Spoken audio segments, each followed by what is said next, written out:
Trust me, we're gonna get somebody that can.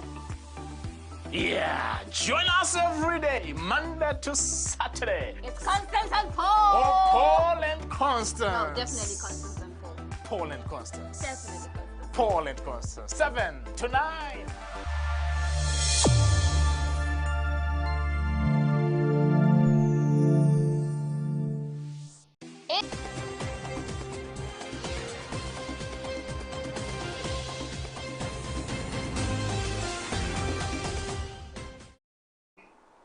A very good morning to you. Welcome to Millennium Kwacha, your first and your favorite business breakfast show. I'm your host, Constance Namwinga, and of course I'm with my co-host, Paul Shingongo. Good morning. Morning, how are you? I'm fine, thank you. How are you? Good. How was Women's Day? It was really good. I had a lot of fun. Yeah, I had a lot of fun. I met up with my sisters. I met up with my partner, so it was really nice. I had a lot of fun. She said my partner and... Yeah, because I'm like, my partner. My partner. He's a good guy. Yes, he is amazing. So yeah, so I had a lot of fun. Awesome. I had a lot of fun. How was yours? What did you do for the wife? Took my wife out, of course. Yeah. Nice. Out. The day was specifically for her. Mm-hmm. Yeah. Okay, cool. Awesome. All right. We do have a lot lined up for you today. So much to talk about, so much to find out and to learn. You know, we come to a place where we have to remember all that is happening. And even as we were celebrating Women's Day, and under the theme, choosing to challenge, one of the things that we have chosen to challenge today is sexual harassment. And that is what we're talking about today. That is the question that we have for you today. Even as we commemorate women, we want to talk about sexual harassment in the office. Now, do take note that sexual harassment does not just happen to the women. It happens to the men as well. So our question in general is sexual harassment still, you know, in existence in the workplace, and are we talking enough about it? So that is what we want you to come in and tell us. So the number that you're calling is 0975-7405.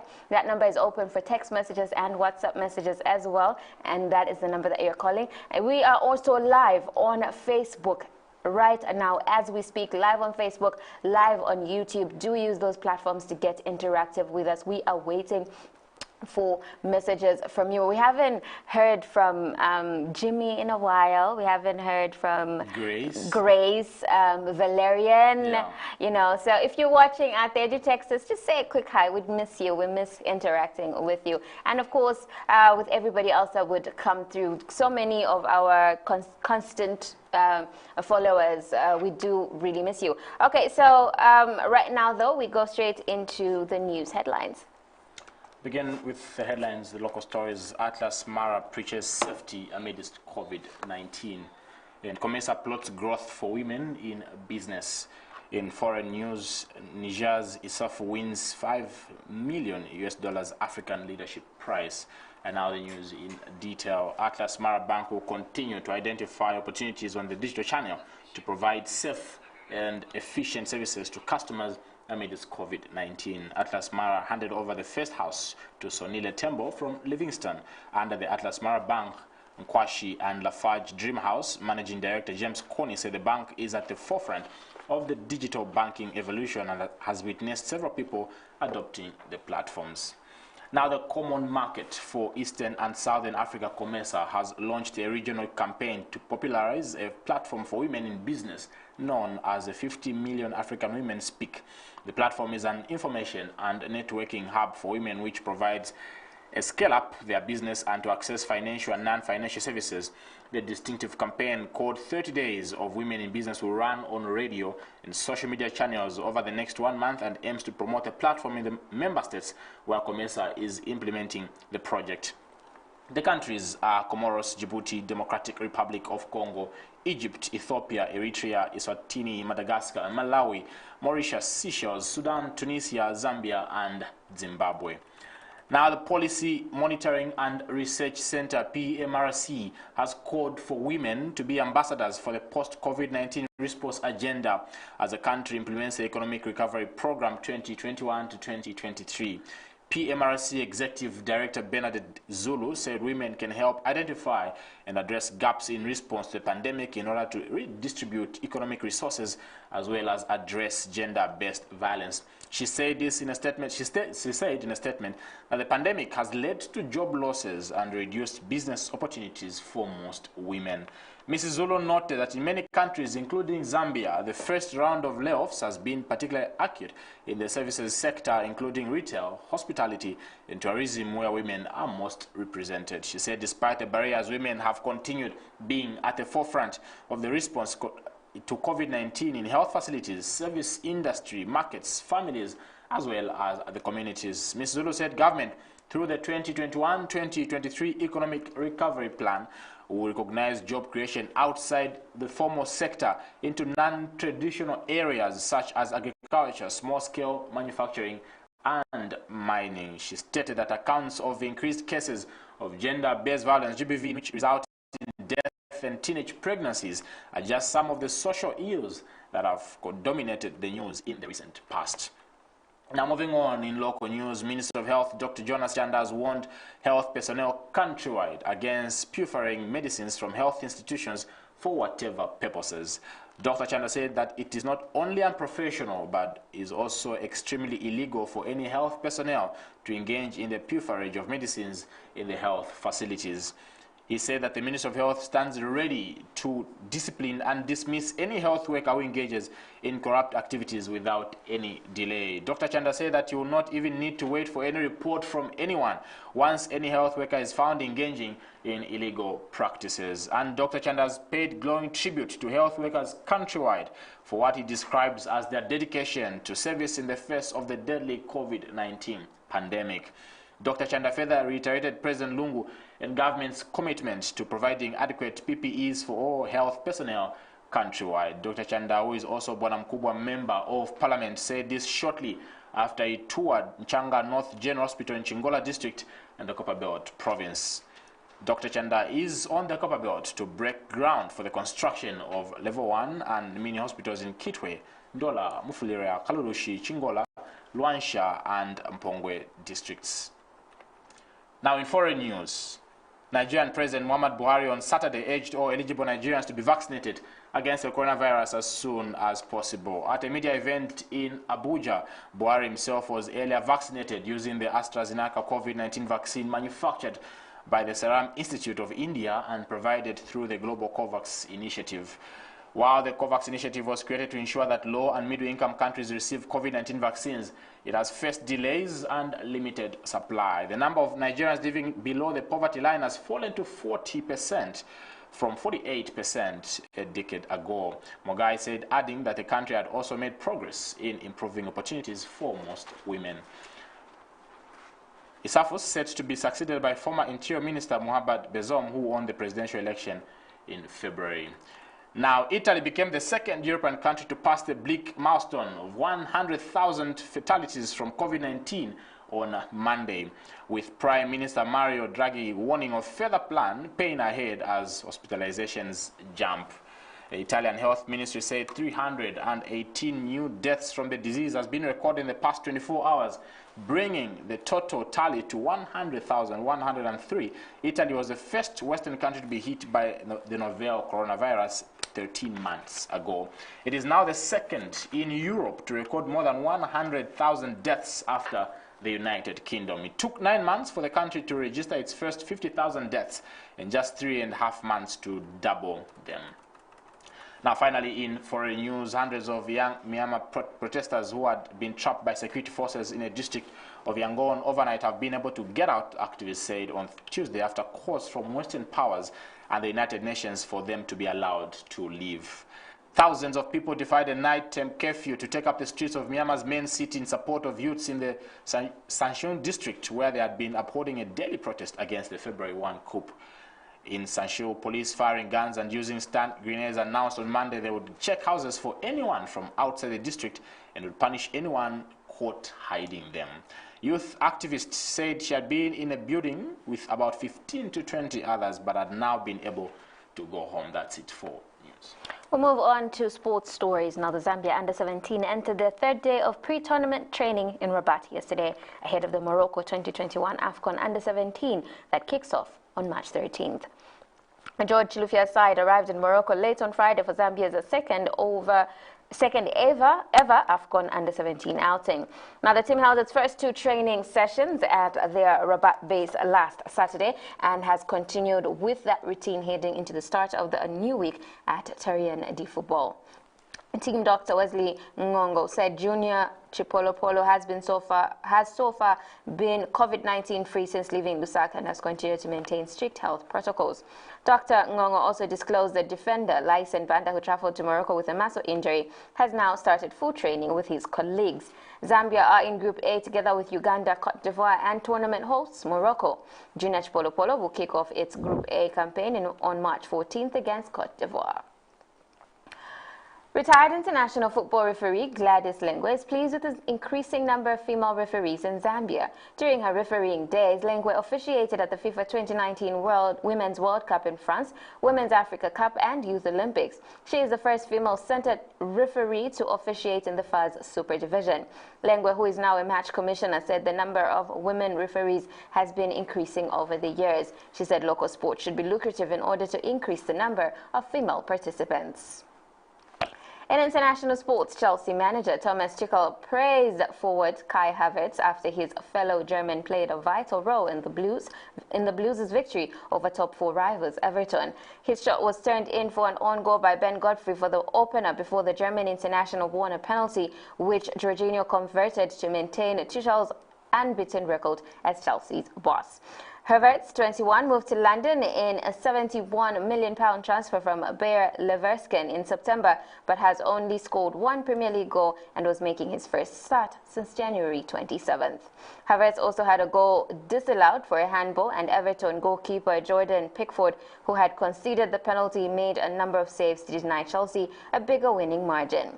Tuchel's side remained fourth and in the last Champions League qualifying spot with 10 league games of the season left. They are now only 3 points behind third place Leicester and 4 adrift of Manchester United in second.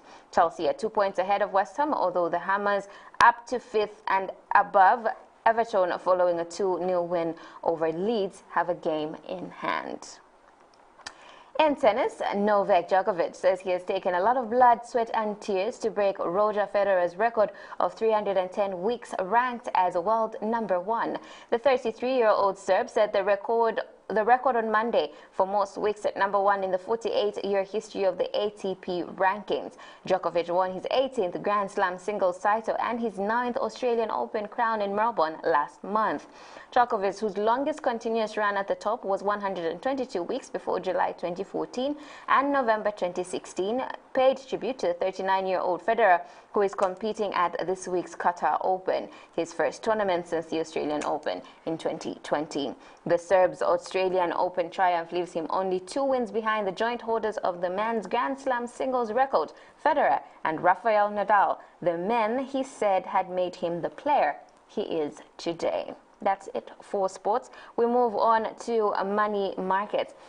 Now, in money markets today, the Zambian Kwacha is trading at 21.88 against the US dollar, 30.27 against the British pound, 26.12 against the euro, and 1.43 against the South African rand. In other currencies, the South African rand was little change at 15.3 against the greenback, not far from a 5-week low, 15.4 touched earlier in the session, after Fed Chair Powell did not signal any change in the policy, despite rising Treasury yields. The British pound depreciated towards 1.38, trading at its weakest level since February 14th, as rising bond yields pushed up the dollar and hit appetite for riskier currencies and stock markets. The euro extended losses towards the 1.19 mark, hovering around its weakest level since late November, as investors turned to bond yields and the dollar after US Fed chief said that the economic reopening could boost inflation temporarily. The euro was already under pressure as investors continue to monitor the slow pace of COVID-19 vaccination in the EU and its impact on the Europeans' economic recovery. Moving on to the weather updates. The weather update for today. We start with our capital, Lusaka. It will be humid with thunderstorms in the morning, followed by thunderstorms in the afternoon. Temperatures currently standing at 24 degrees Celsius and expected to climb to 26 in the afternoon before dropping to 19 degrees Celsius later on in the evening. Ndola on the Copper Belt will experience intervals of cloud and sunshine with thunderstorms, otherwise humid temperature. Currently standing at 22 degrees Celsius, rising to about 24 degrees Celsius, and then going to quite cool at 18 degrees Celsius. Chipata in the eastern part of Zambia will also have a couple of morning thunderstorms, followed by thunderstorms in some parts of the city in the afternoon. Temperatures currently standing at 22 degrees Celsius, rising slightly to about 23 degrees Celsius, then following also slightly to 19 degrees Celsius. Last but not the least is our tourist capital, Livingston, which is mostly sunny and pleasant. Temperatures already at 30 degrees Celsius, so we do expect a very hot day, rising slightly to 32 degrees Celsius, and then dropping to 19 degrees Celsius later on in the evening. That's it for the weather update and, of course, for the news update. We still have so much more lined up for you today. We're going to be talking to Mr. Thomas Mpashe very soon on how to relate to your employees. So in case you have issues in case you have issues relating to your employer, this is a interview you definitely want to watch. Today we're also talking about sexual harassment in the office. Tell us your experience if you have, or tell us what you think about it. Are we talking enough about it, or are we afraid to talk about it? We're talking sexual harassment in the workplace today. We are live on Facebook and YouTube, so do get interactive with us on those platforms. We'll take a quick break. We'll be back just now.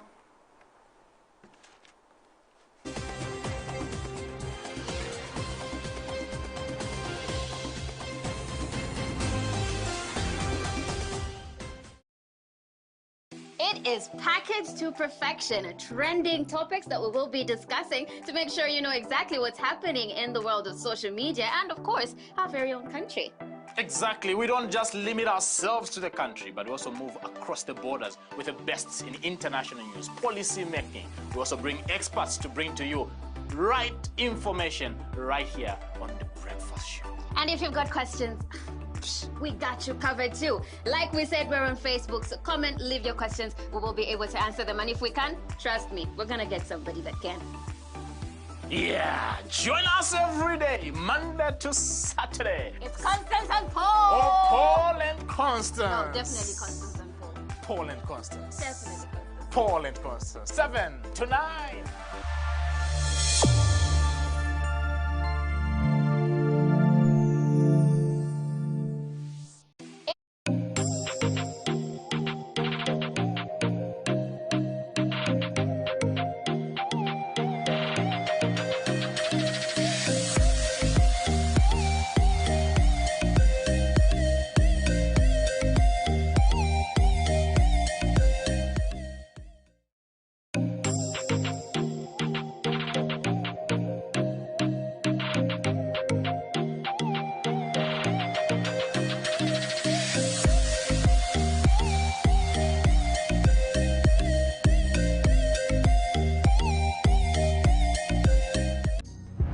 Who are we?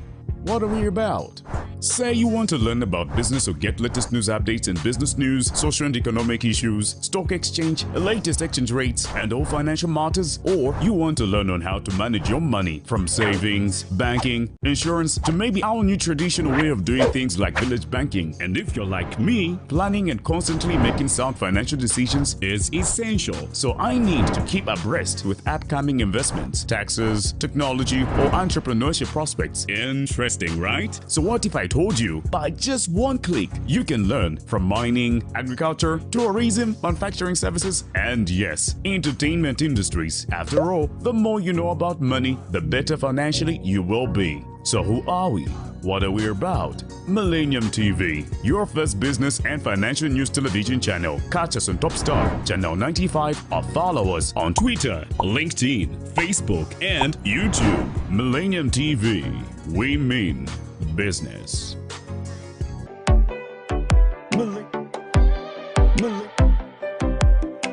Millennium TV.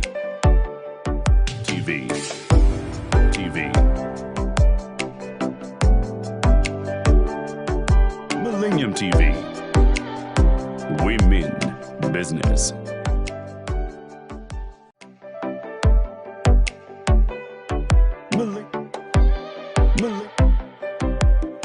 Millennium TV.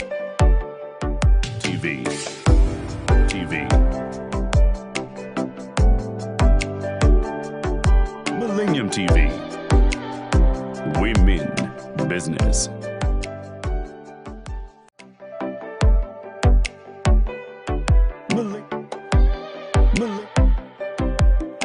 Millennium TV.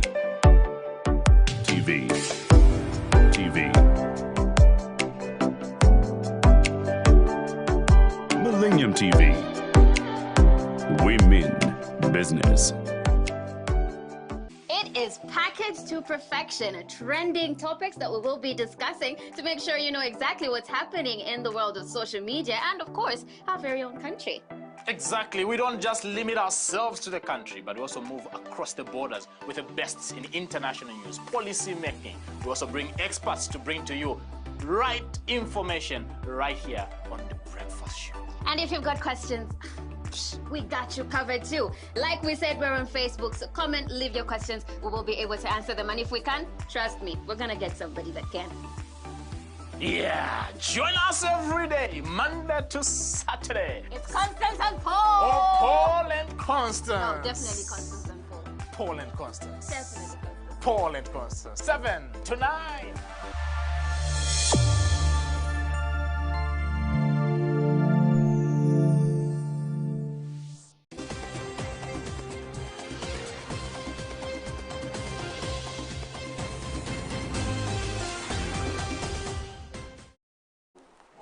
How do you deal with sexual harassment in the workplace? That's the question we are asking on today's edition of Millennium Kwacha, your first and only business breakfast. We're coming to you live from Namwinga Studios right here in Lusaka. We're also streaming live both on YouTube as well as Facebook. Now, other people have defined sexual harassment as unwelcome sexual advances, requests for sexual favors, verbal or physical conduct of sexual nature, which makes a person feel offended, humiliated, or intimidated, where a reasonable person would anticipate that reaction in the circumstance. But how do you deal with sexual harassment in the workplace? We want to hear from you. Drop us a comment on either Facebook or YouTube. You can also send us an SMS or WhatsApp, or better still, call us on 0975 740518. We want to hear from you. But on this particular segment, we have a resident guest, Mr. Thomas Mpash. We'll be discussing how to relate with your boss. Many people struggle relating with their boss. Some usually befriend them, others are afraid of them. Different circumstances, which I have so many questions on the matter. In case you also have questions on the matter, I want you to drop your questions or your comments on Facebook or WhatsApp. Better still, call us 0975 740518. Welcome to Millennium Kwacha once again, Mr. Thomas. Thank you. Good morning. Good to be back here again. It's always good to have you. How did you celebrate Women's Day?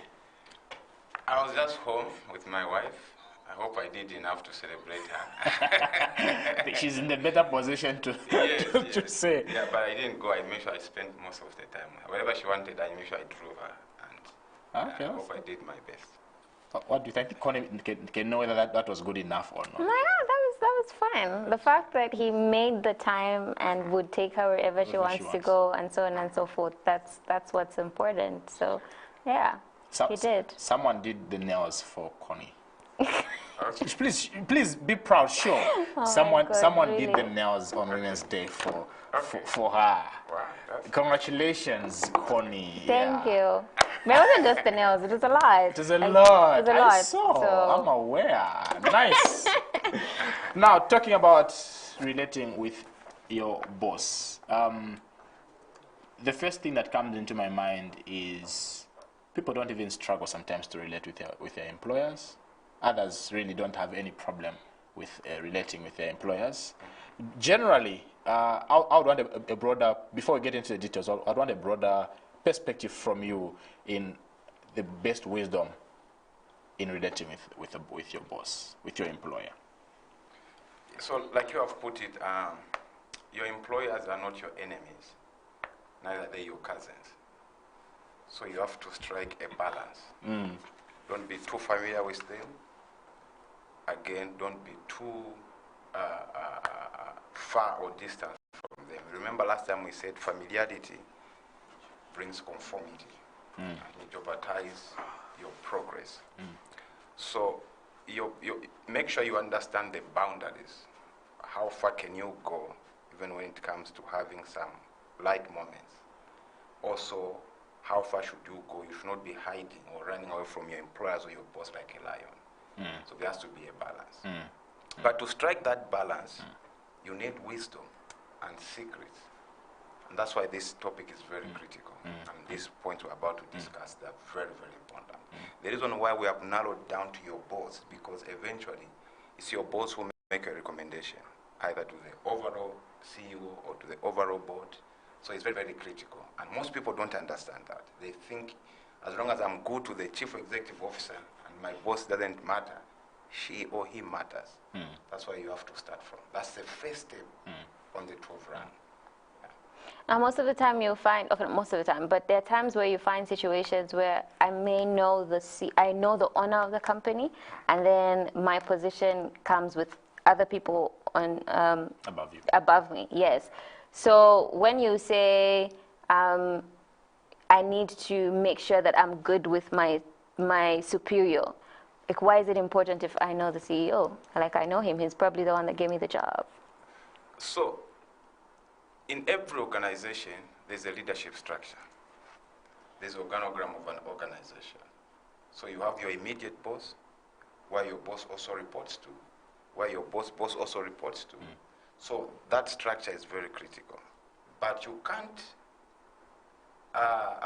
ignore your immediate boss, where you report. Even if you know the CEO doesn't review your performance. The CEO is the overall for the company. He or she maybe oversees the operation for every employee. But your immediate boss can either poison you to the CEO or can put in a good recommendation to the CEO. That is where the most critical part is. And like you have said, most employees feels like, well, if I'm good to the CEO, my immediate boss doesn't matter. No. That is a very, very big mistake. And that's why I want us to narrow it down. Start from your immediate boss. How do you relate with them? Even in circumstances whereby your CEO is even the one who brought you, forget about the CEO for now. Start with your boss. That is where it is. Even the Bible says start from Jerusalem before you go to Judea and go Samaria. Let's quickly move into the wisdom key number 1.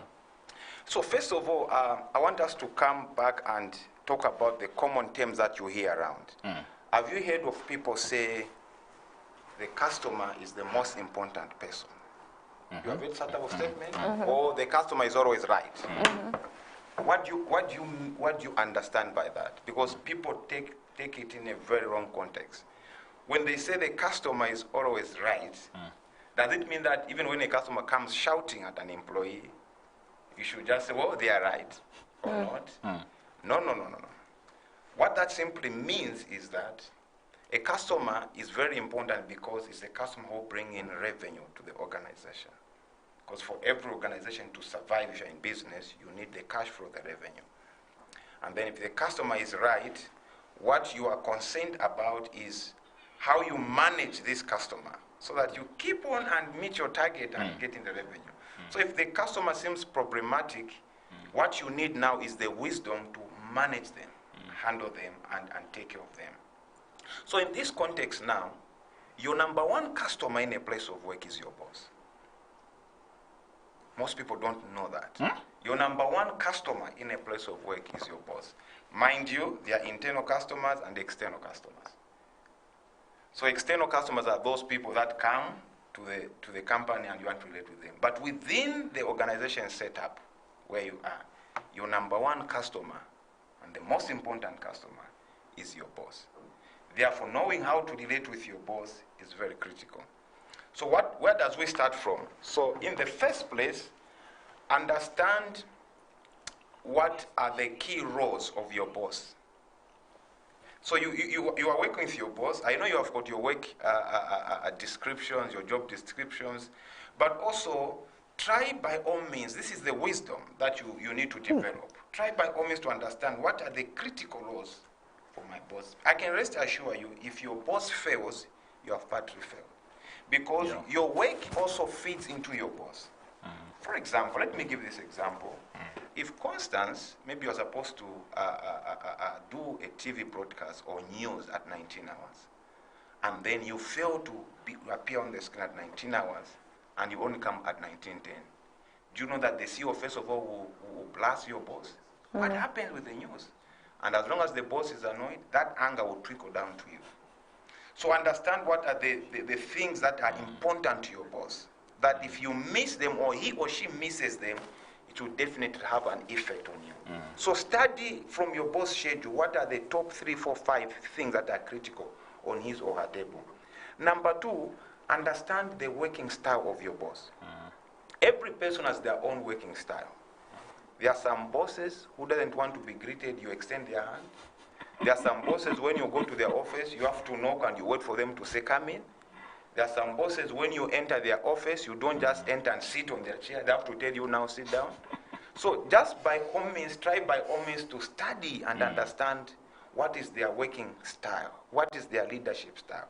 There are some supervisors or bosses, when they give you an assignment, they would want you tell them or you promise them by this so and so time, I will finish this assignment, not to leave it open. That is very, very important. Number 3, all these are important things because you need to understand this customer. Mind you, in the business, customers are segmented. I'm sure you have heard of priority banking. Certain people cannot go to a particular branch because of the way they are in terms of this. So even you need, among your boss, you need to understand what are the key things that are critical to your boss. That if you do them, you have scored that day. If you don't do them, maybe to bring problem, things like that. So once you start him or her, that will now make you now in a better position to know how to relate. That is very, very, very important. So understand his or her leadership style of doing things. Also understand what excites or annoys your boss. There are some little things or certain things that when you do, your boss is happy. When you don't do them, your boss is annoyed. Let's pause here in case you have a question before I move on. I'm taking in so much because I think I'm quickly relating to my own my own work and how I'm relating with my bosses. So, but there are instances also where you feel your boss is not just doing their work. And now, if you say you study your boss' big tasks, for example, the priorities of your boss, and see how, because you say the work of the boss feeds into you, and your work also feeds into the boss's work. If you fail, the boss fails. If the boss fails, you also fail. The anger comes back to you. Now, what of an instance where, I'll give an example. If Constance is my manager, I'm casting the news, she's the one that is ensuring that I do the news properly, but she has failed to do her work. How do they come in? Because it's like, I know what needs to be done, but my boss is not doing it. Perfect. So there's a line here. Understanding what your boss' critical role are is different from you doing what the boss is supposed to do, then you do for her. So for example, the example that I gave for Constance, if Constance's critical role for her is to ensure that she's on time by 19 hours, she's on that news desk, she's doing the work. Now, if Constance does not do her job and she's late, eventually it will affect the boss. But if Constance is on time, she has done the work and she has done everything, you have done your job. But if the boss now does not do her job also to make Constance successful, that is one of the problem comes in. So there are certain things, for example, you are on the program now. If there's something that the boss needs to do for you to be successful in what you are doing, then that is beyond your control. But if, for example, you are supposed to be on this program and then nothing doesn't come up or doesn't happen, that's what it affects. So when we talk about understanding your boss's important schedules, all you are simply trying to say is you are trying to do yourself a favor. That this schedule is very critical to my boss and I play a role. So if I don't do my role, my boss also has a boss where he or she reports. It means that it will affect her and eventually it will affect me. So anything that you know that you feed into your boss and you have a part to play, do it diligently. But anything that you know that whether you do it, you don't do it, it's entirely up to your boss to do it. For example, like, let's assume your boss is the one supposed to manage the camera. You are here on time. You can't be here and then go up and manage the camera. That is beyond the role. But you can do a part to say, oh, madam, or sir, I haven't seen you. It's almost 10 hours about to start the show. Are you coming or are you around? That is understanding the role of critical role. You are just trying to be proactive and responsible subordinate. Yeah. We continue with the wisdom. Okay, wonderful, wonderful.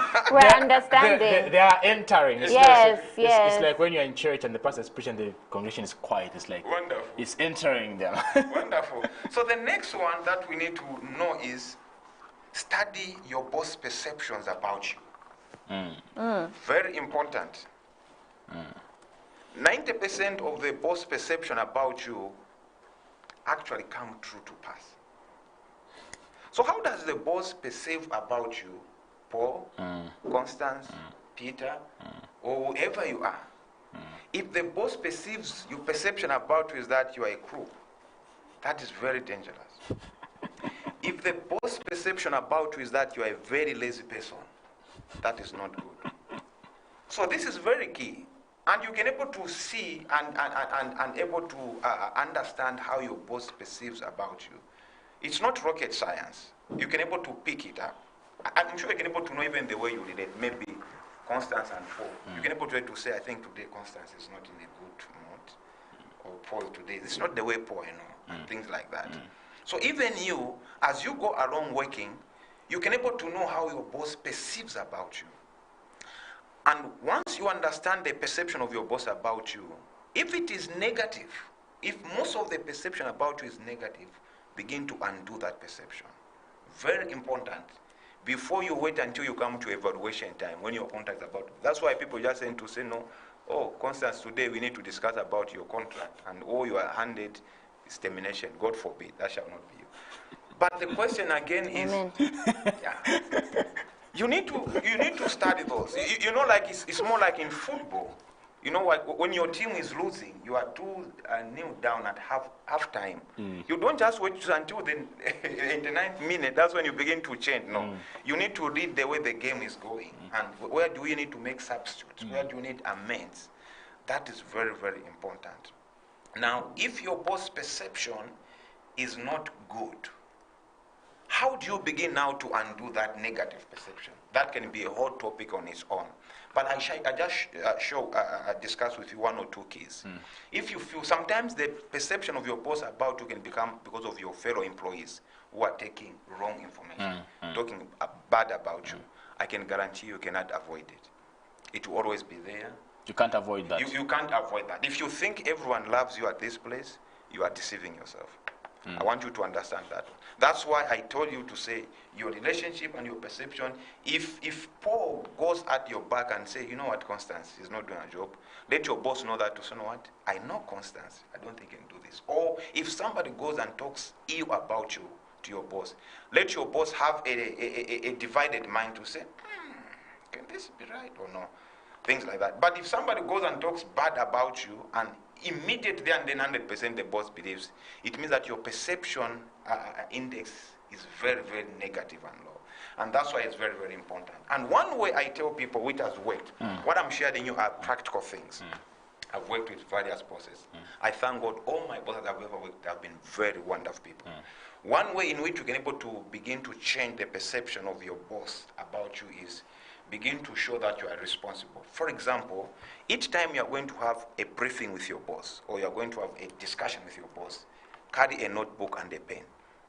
Very, very important. And when the boss is talking, you are discussing, make sure you are taking notes and taking notes and taking notes. You know what that simply means? Even if you end up making a mistake, the boss knows that, oh, I think maybe it was just a natural mistake that you cannot avoid. But each time you begin to make mistakes, you know what the boss begin to delete? In fact, when I was telling her or him, she was not even paying attention.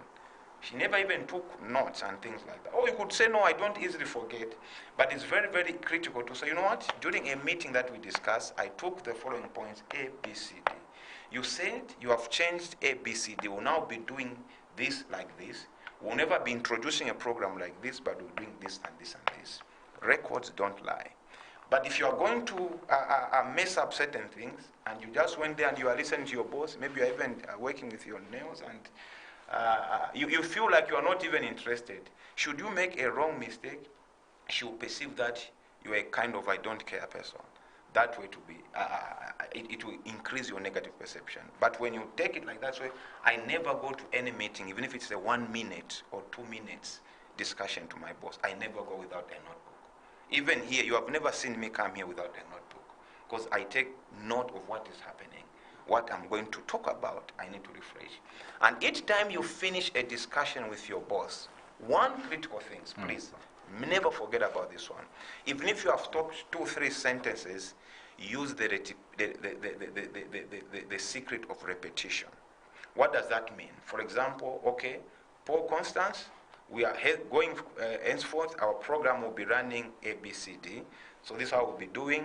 Normally Paul used to start, now Constance will be starting, and things like that. So this is how I want us to be, things to be done. The meeting ends here. Before you conclude that meeting, go to your boss and say, oh, so thank you for those updates. But according to my notes, you have said, henceforth, ABCD has changed, this has changed, this has changed, and we'll be doing things like this and this. Did I capture my notes well? Is this what you said? And the boss will say yes. That way, you have taken the points correctly. It's very easy that what you are writing is wrong to what your boss is saying. So make sure that you use the power of repetition. That is the wisdom, because that way you are guaranteed. Can you imagine how frustrating it is? You are running a script, or you are trying to plan a program, and the boss thought you are taking the right notes. Only when you deliver a report, you have delivered the report wrongly, not what was expecting. So don't be out so much clever. Humble yourself, and this is a wisdom that really has worked for me so many wonders. Always at the end of discussion, just running you through, just to be sure I got what you said correctly. You said henceforth the business breakfast will no longer be starting at 7:30, but at 7:20. Is that correct? Oh yes. Okay. The other point now, you said henceforth now you are about to increase our salaries. Were you joking, or that was a serious thing? Or things like that. So you just make sure that you yourself, you are very, very clear. And Awesome. About perception, I have a question. Still watching Millennium Kwacha, your first and only business breakfast show. Coming to you live from Namwinga Studios right here in the capital city, Lusaka. We're also streaming live both on Facebook as well as YouTube, Millennium TV Zambia. We are discussing how to relate with your boss or your employer with Mr. Thomas Mpasha, a resident career coach. In case you have a question or you have issues with your boss or employer, he's right here to answer those questions. Drop us a comment either on Facebook or YouTube, or call us, send us an SMS or WhatsApp on 097-475-0518. We want to hear from you. The question I have, Mr. Mpasha, is usually people say you cannot control what people think about you. It's like it's their thoughts, it's their opinions. I cannot control what Constance thinks about me. She cannot control what I have my own perception about her. She has her own perception about me. So how do you control the perception that your boss has about you? Because you're saying that also you need to study the perception that the boss has concerning you. But can you control the view that your boss has over you? You cannot control, but you can influence to change. Those are two different ways. I cannot control the way you think about me, but I can able to influence and change the way you perceive about me. For example, let me give an example. For example, like, you only met me when I started coming here, for example, Constance, and maybe the first day you saw me, you have your own perception. You say, well, this guy maybe he looks too talkative, or he's a quiet man, he's a humble man, he's a spiritual man. So those are the first perceptions when you are, as you go around. But later on, as you begin to relate, I can able to change and influence the way you think about me, just by the way I do things, by the way I carry myself along. For example, we have done these shows maybe, this is it the 5th time? Something like that. I'm sure you can agree with me that there's never been a day when you wait for me that I'm late. There's never been a day I'll give you an explanation to say, well, I just did UTH and I forgot something, I've turned back, I'm not coming. Already you can show that this guy is a guy who sticks to his program. You don't need to worry and have sleepless night and things like that. So just by the way you handle yourself and you carry around certain duties, some people may be saying wrong things, but you know what they say, deed speaks louder than what? Words.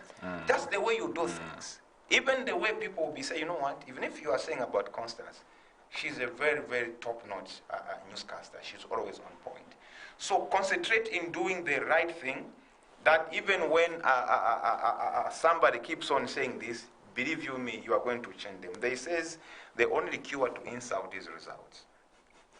So once you put in the result, even if the prayer is not good, as long as the scoring goes, you can't avoid it. You have very powerful Exactly. points, huh? Yeah. The only cure to Insult is result. That's all. Just pursue result. People say you are stupid. Oh, I don't like your haircut. Fine. But if you are not there, there will never be results. If you are not there, they will say this program used to run properly when Constance or Paul was there. So whether people, but as long as you're able to produce, who is that cameraman who used to do top-notch production? So once you are able to do your job to the topness, I can tell you that's the only way to silence people. That's the only way. And I'm telling you from the practical point of view, I must say with all sincerity, and I'm not trying to impress you, in my over 10 years of career, I've never received a warning, not even a verbal warning, to say next time you do this, you'll be there. Not even a verbal warning. In every places I've worked for very top organization. These are some of the secrets that have worked well for me. You're trying to remember if... I'm telling you, these are some of the things that have worked well. I'm proud to say I have not. Exactly. I hope I don't. I never do. I actually have never as well Exactly. gotten a warning that letter. Is good, and you need to keep it up. So that is all about perception. Definitely you can't avoid or you can't control them, but you can twist the camera to focus in a different angle for you. Let's look at the third one. Okay. Third wisdom key. So the third wisdom key, so number one, we have talked about you need to study your boss and you need to understand the perception about your boss. The third one is brown nose into your boss daily duties. Brown nose. What that simply means is people will say peep, but in the business and career, we say brown nose. So for example, like each time I report from my work, for me, that is my personal approach. I want to greet my boss, just find out, how are you doing? How was your weekend? For example, we're coming from a long weekend. How was your long weekend?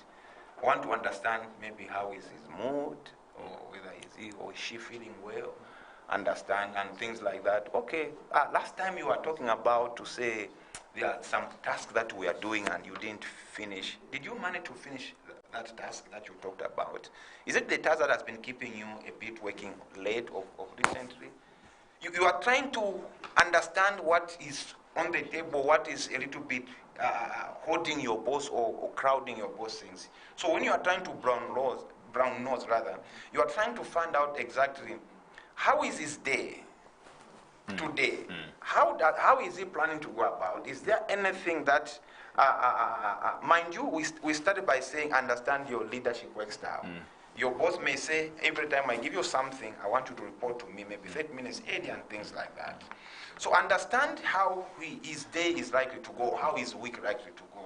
So sometimes you may not be 100% correct, but just try to have an idea of to say, this week, where is he trying to go? There are certain program maybe, he spoke about it and then maybe you have forgotten. But then even say, oh, remember Constance, by the way, we need to go and do that program with that particular hotel, ABCD, and it's very critical. By the way, can you represent me? I don't think I'll even manage to do this because I've got ABC. That is the way you begin to get some of the duties from your boss.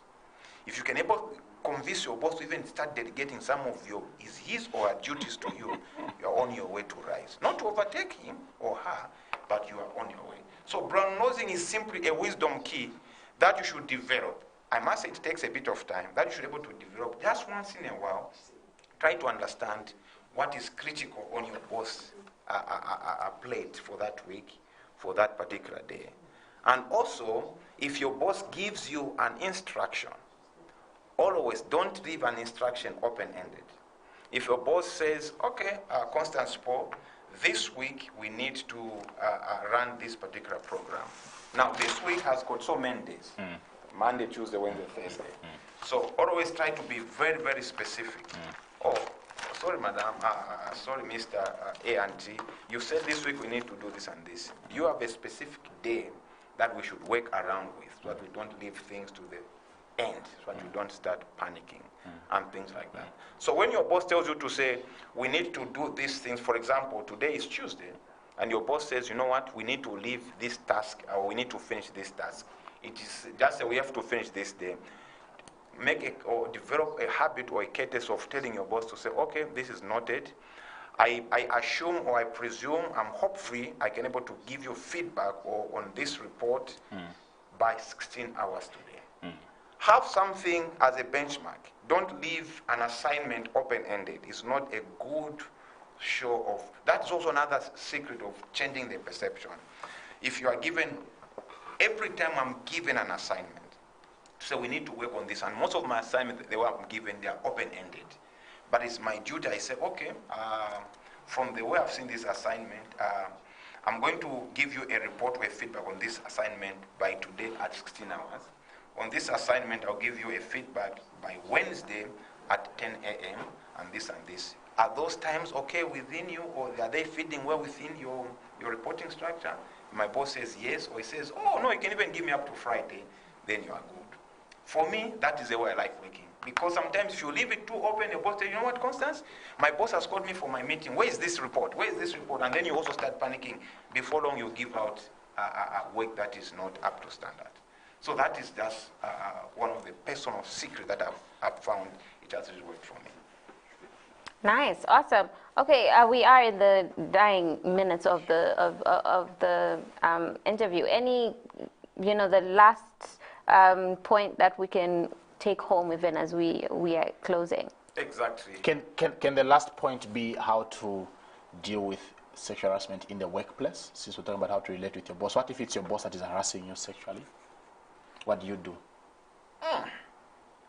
That's a tough one. Okay. If Constance is my boss and she's harassing me sexually, what do I do? Okay, so. Oh, boy, is my boss. No, the other way around. So first of all is, I think first of all, have you read the sexual harassment policy in that workplace? If you have read that sexual harassment policy in the workplace, you have understood it, and then make sure you understand how to raise that or how to flag that anomaly in the workplace. Because some of these things are very funny. You can able to say one report to say I was harassed, and maybe you don't even know what constitutes an harassment. But if you have studied and you have understood, what I always tell people is go and discuss with the person who is harassing. If Constance is harassing you, say, you know what, I feel a bit uncomfortable of late. The way we are relating, I feel it's not correct and things like that. And then talk about it. Then your boss will know that, okay, what I'm doing, this person knows. Constance knows this, Paul knows this. Sometimes, maybe they may not even know that they are trying to do this, or they feel like maybe it's just one way. They're playing, or just one way of trying to relate with you. They know that you feel offended and things like that. So start by discussing with them to say, I feel this is a little bit uncomfortable for me, and it may jeopardize our relationship. Remember, I said, relate with your boss in a way whereby you can have boundaries. So you feel like this is beyond our boundary, and I want just to be sure that you are aware that I'm not feeling comfortable and things like that. That would be my first step, and that's how I approach in handling issues. So the first thing is just talk to a person. Constance, I don't like the way you touch me. Really, I'm offended. Yeah, then you stop doing that, Constance. Yeah. Of course, don't go and shout at her. No. That's fine. Thank you so much for coming through on the Breakfast Show. Yeah, I hope these points are helping you and helping some. Yes, very much. We're looking forward to the Monday edition next week. Sure. Yes. Still watching Millennium Kwacha, your first and only business breakfast show, discussing how to relate with your employer or your boss. We had our resident career coach, Mr. Thomas Mupashi. We go on a break. We'll be back on the other side.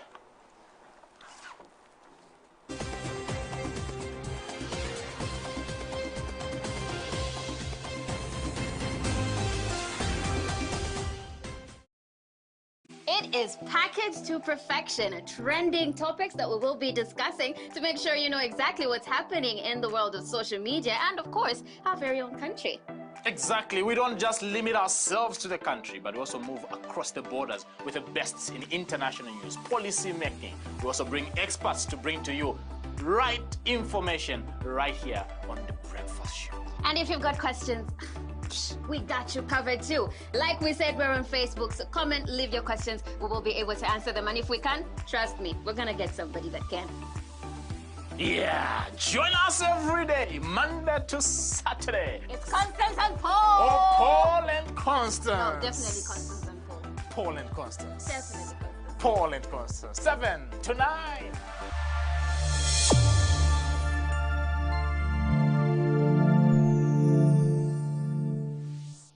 It is packaged to perfection, trending topics that we will be discussing to make sure you know exactly what's happening in the world of social media and, of course, our very own country. Exactly. We don't just limit ourselves to the country, but we also move across the borders with the best in international news, policy making. We also bring experts to bring to you right information right here on The Breakfast Show. And if you've got questions, we got you covered too. Like we said, we're on Facebook, so comment, leave your questions. We will be able to answer them. And if we can, trust me, we're going to get somebody that can. Yeah, join us every day, Monday to Saturday. It's Constance and Paul. Oh, Paul and Constance. No, definitely Constance and Paul. Paul and Constance. Definitely Constance. Paul and Constance. 7 to 9.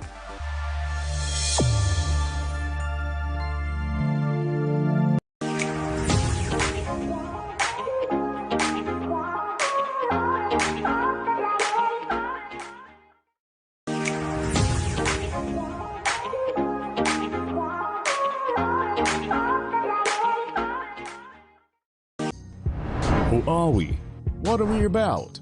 Say you want to learn about business or get latest news updates in business news, social and economic issues, stock exchange, latest exchange rates, and all financial matters, or you want to learn on how to manage your money from savings, banking, insurance, to maybe our new traditional way of doing things like village banking. And if you're like me, planning and constantly making sound financial decisions is essential. So I need to keep abreast with upcoming investments, taxes, technology, or entrepreneurship prospects. Interesting, right? So what if I told you by just one click you can learn from mining, agriculture, tourism, manufacturing services, and yes, entertainment industries. After all, the more you know about money, the better financially you will be. So who are we?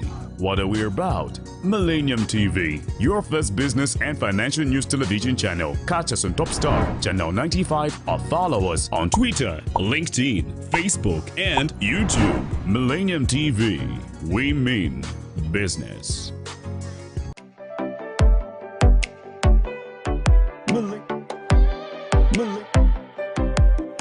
Millennium TV.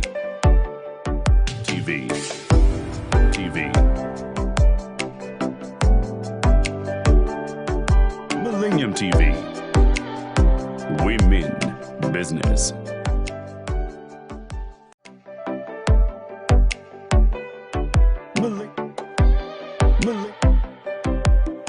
Millennium TV.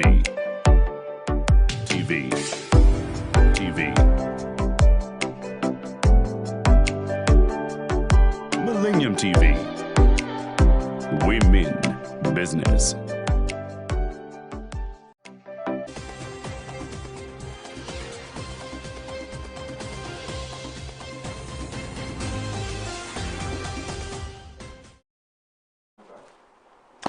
You are still on Millennium Kwacha, your first and your favorite business or breakfast show. I am your host, Constance Namwinga, of course, with my co-host, Paul Shingongo, as well. We are now in that moment where we go back to review the news updates, local stories. Atlas Mara preaches safety amidst COVID-19. COMESA plots growth for women in business. In foreign news, Niger's ISAF wins $5 million African Leadership Prize. Now the news in detail. Atlas Mara Bank will continue to identify opportunities on the digital channel to provide safe and efficient services to customers amid this COVID-19. And Atlas Mara handed over the first house to Sonile Tembo from Livingston under the Atlas Mara Bank Nkwashi and Lafaji Dream House promotion, dubbed 3 Houses, 3 Ways to Win. Managing Director James Coney said the bank is at the forefront of the digital banking evolution and has witnessed several people adopting the platforms. Now, the Common Market for Eastern and Southern Africa, COMESA, has launched a regional campaign to popularize a platform for women in business known as 50 Million African Women Speak. The platform is an information and networking hub for women which provides a one-stop shop for them to start, grow, and scale up their businesses and to access financial and non-financial services. The distinctive campaign, called 30 Days of Women in Business, will run on radio and social media channels over the next 1 month and aims to promote the platform in the member states where COMESA is implementing the project. The countries are Comoros, Djibouti, Democratic Republic of Congo, Egypt, Ethiopia, Eritrea, Eswatini, Madagascar, Malawi, Mauritius, Seychelles, Sudan, Tunisia, Zambia, and Zimbabwe. Now, the Policy Monitoring and Research Center, PMRC, has called for women to be ambassadors for the post-COVID-19 response agenda as the country implements the Economic Recovery Program of 2021 to 2023. PMRC Executive Director Bernadette Zulu said women can help identify and address gaps in response to the pandemic in order to redistribute economic resources as well as address gender-based violence. She said in a statement that the pandemic has led to job losses and reduced business opportunities for women.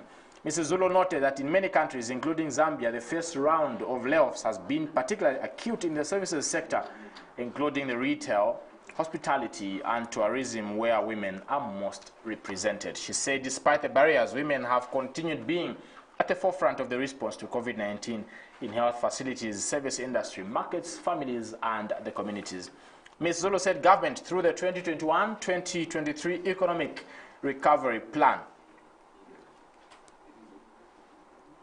let me read that again. Ms. Zulu said government, through the 2021-2023 Economic Recovery Plan, will recognize job creation outside the formal sector into non-traditional areas such as agriculture, small-scale manufacturing, as well as mining. She stated that accounts of increased cases of gender-based violence, in which some result in death and teenage pregnancies, are just some of the social issues that have dominated the news in the recent past.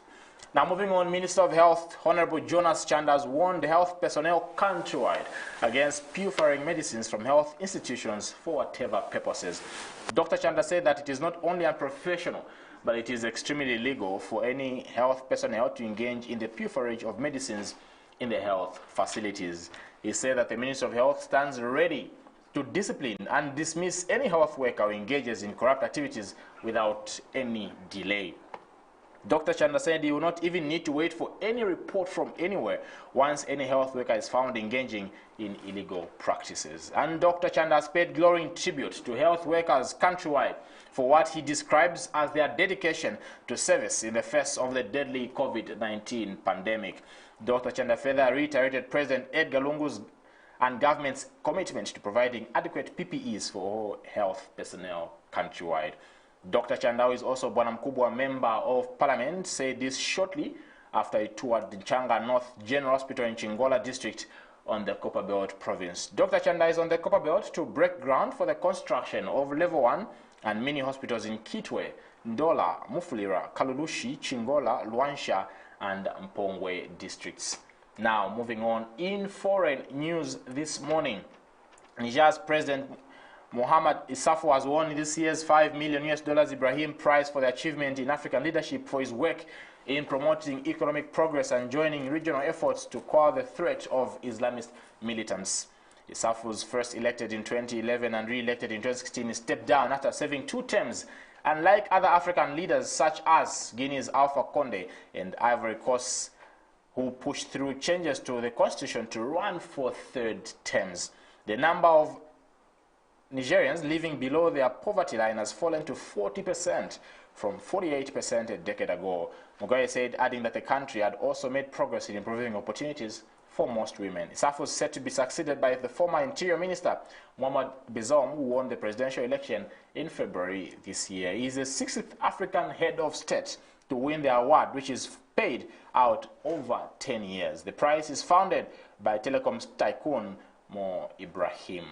Now, Italy became the 2nd European country to pass the bleak milestone of 100,000 fatalities from COVID-19 on Monday, with Prime Minister Mario Draghi warning of further pain ahead as hospitalizations jump. The Italian health ministry said 318 new deaths from the disease has been recorded in the past 24 hours, bringing the total tally to 100,103,000. Italy was the first Western country to be hit by the novel coronavirus 13 months ago. It is now the second in Europe to record more than 100,000 deaths after the United Kingdom. It took 9 months for the country to register its first 50,000 deaths and just 3.5 months to double them. Finally, in the foreign news, hundreds of young Myanmar protesters who had been trapped by security forces in the district of Yangon overnight have been able to get out, activists said on Tuesday, after calls from Western powers and the United Nations for them to be allowed to leave. Thousands of people defy a nighttime curfew to take the streets of Myanmar's main city in support of the youths in the Sanshut district, where they had been holding a daily protest against the February 1 coup. The army takeover and arrest of elected leader has plunged Myanmar into chaos. Security forces have killed over 60 protesters and detained more than 1,800 since then, an advocacy group has stated. In Sanshun, police firing guns and using stun grenades announced on Monday they would check houses for anyone from outside the district and would punish anyone caught hiding them. Youth activists said she had been in a building with about 15 to 20 others but had now been able to go home. We move straight to sports. Alrighty, now just in, the AFCON Under-17 football tournament has been cancelled. Details of that later on in the day. Do stay tuned to Millennium TV. News updates are on at 10 hours, 14 hours and at 19:30. We continue with other sports stories. Now, retired international football referee Gladys Lengwe is pleased with the increasing number of female referees in Zambia. Now, during her refereeing days, Lengwe officiated at the FIFA 2019 Women's World Cup in France, Women's Africa Cup and Youth Olympics. She is the first female centre referee to officiate in the first Super Division as well. And Lengwe, who is now a match commissioner, said the number of women referees have been increasing over the years. She also said local sport should be lucrative in order to increase the number of female participants. In international sports, Chelsea manager Thomas Tuchel praised forward Kai Havertz after his fellow German played a vital role in the Blues' victory over top-4 rivals Everton. His shot was turned in for an own goal by Ben Godfrey for the opener before the German international won a penalty, which Jorginho converted to maintain Tuchel's unbeaten record as Chelsea's boss. Havertz, 21, moved to London in a £71 million transfer from Bayer Leverkusen in September, but has only scored one Premier League goal and was making his first start since the 27th of January. Havertz also had a goal disallowed for a handball, and Everton goalkeeper Jordan Pickford, who had considered the penalty, made a number of saves to deny Chelsea an even bigger winning margin. Tuchel's side remain fourth and in the last Champions League qualifying spot. Now, with 10 league games of the season left, they are now only 3 points behind third place Leicester and 4 adrift of Manchester United in second. Chelsea are 2 points ahead of West Ham, although the Hammers are up to fifth and above Everton following a 2-0 win over Leeds. They have a game in hand as well. In tennis, Novak Djokovic says it has taken a lot of blood, sweat and tears to break Roger Federer's record of 310 weeks ranked as world number 1. The 33-year-old Serb set the record on Monday for most weeks at number 1 in the 48-year history of the ATP rankings. Djokovic won his 18th Grand Slam singles title and his 9th Australian Open crown in Melbourne last month. Djokovic, whose longest continuous run at the top was 122 weeks between July 2014 and December 2016, paid tribute to the 39-year-old Federer, who is competing at this week's Qatar Open, his first tournament since the Australian Open in 2020. The Serbian's Australian Open triumph leaves him only 2 wins behind the joint holders of the men's Grand Slam singles record, Federer and Rafael Nadal. The men, he say, have made him the player he is today. Away from sports, we go into money markets. Now, in money markets for today, the Zambian Kwacha trading at 21.88 against the US dollar, 30.27 against the British pound, 26.12 against the euro, and 1.43 against the South African rand. The South African rand itself was little changed at 15.3 against the greenback, not far from a 5-week low of 15.4 touched earlier in the session after Fed Chair Powell did not signal any change in policy despite rising Treasury yields. The British pound depreciated towards a $1.38 trading at its weakest level since February 14th as rising bond yields pushed up the dollar and hit appetite for riskier currencies and stock markets. And the euro extended losses towards the 1.19 mark, hovering around its weakest level since late November as investors turned to bond yields and the dollar offer. U.S. Fed chief said that the economic reopening could boost inflation temporarily. The euro was already under pressure as investors continued to monitor the slow pace of COVID-19 vaccination in the EU and its impact on Europe's economic recovery. Finally, we look at the weather for today. Lusaka City will be humid with thunderstorms in the morning, followed by thunderstorms in the afternoon. Temperatures currently standing at 24 degrees Celsius, rising later on to about 26 degrees Celsius, and then dropping down to about 19 degrees Celsius. So we are more on the warmer than on the cooler side. Ndola will experience intervals of clouds and sunshine with thunderstorms, otherwise humid temperatures. Temperatures right now are at 22 degrees Celsius, about to rise to about 24 degrees Celsius in the afternoon, and then dive to 18 degrees Celsius. Chipata will also be humid with a couple of morning thunderstorms, followed by thunderstorms in some parts of the city in the afternoon. Temperatures currently standing at 22 degrees Celsius, rising slightly to 23 before diving down to 19 degrees Celsius in the evening. Last but not the least, Livingston will be mostly sunny and pleasant. Temperatures currently standing at 30 degrees Celsius, rising to about 32 degrees Celsius, and only dropping to 20 degrees Celsius. So our tourist capital will be more on the hot side. If you do want to go and see the Victoria Falls, today wouldn't be such a bad day. That's it for the weather update and, of course, the news update. We still have so much more lined up for you. Press Play will be coming in just a bit, and after we have an insert on financial literacy, but there is a whole lot, and what we're talking about today is sexual harassment. How do you handle sexual harassment in the workplace? We want to hear from you. Number that you're calling is 0975740518. That number you can also text and WhatsApp. We are also live on Facebook as we speak, also on YouTube, so do use those platforms to get interactive with us. We'll take a quick break. We'll be back in just a bit.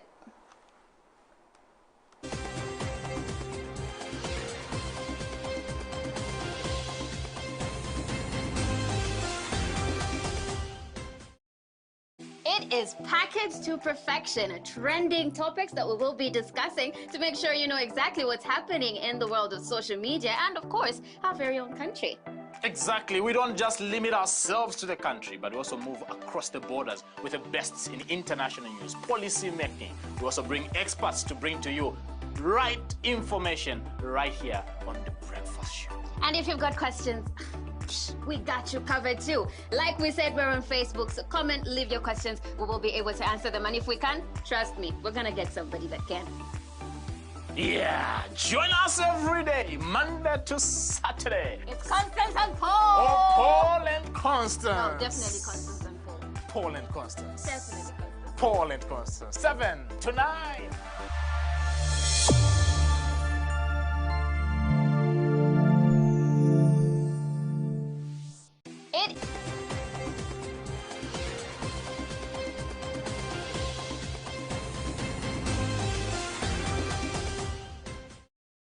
Thank you so much for joining us on our financial literacy segment once again. We are here back at Ngwanis. This is slowly becoming part of my house. Yes, so we continue discussing issues with money. Now, on today's edition of our financial literacy segment, we want to understand the importance of cash flow in business. We know there's no business that can thrive without money coming in that business. Welcome. Thank you very much. I welcome you. Yes, yes. Thank you for welcoming us in your great home. Yeah, it's good to have you back. It's your home now. So we'll continue having these conversations. I think we need to have a separate bedroom for Mr. Shingongo. Great. Now, moving straight into our discussion, the importance of cash flow in business. I understand there can be a business without money. Am I right? You're very right. I think for every business to survive, you need cash flow coming in. We need money coming in.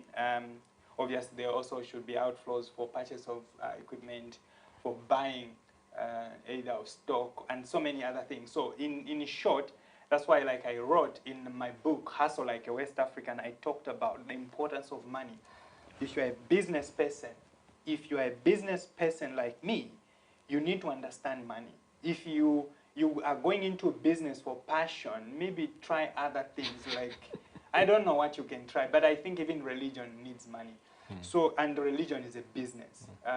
Dr. Miles Monroe once said that if you want to become a pastor, you should start business administration and don't start theology. Wow, interesting. He once said that.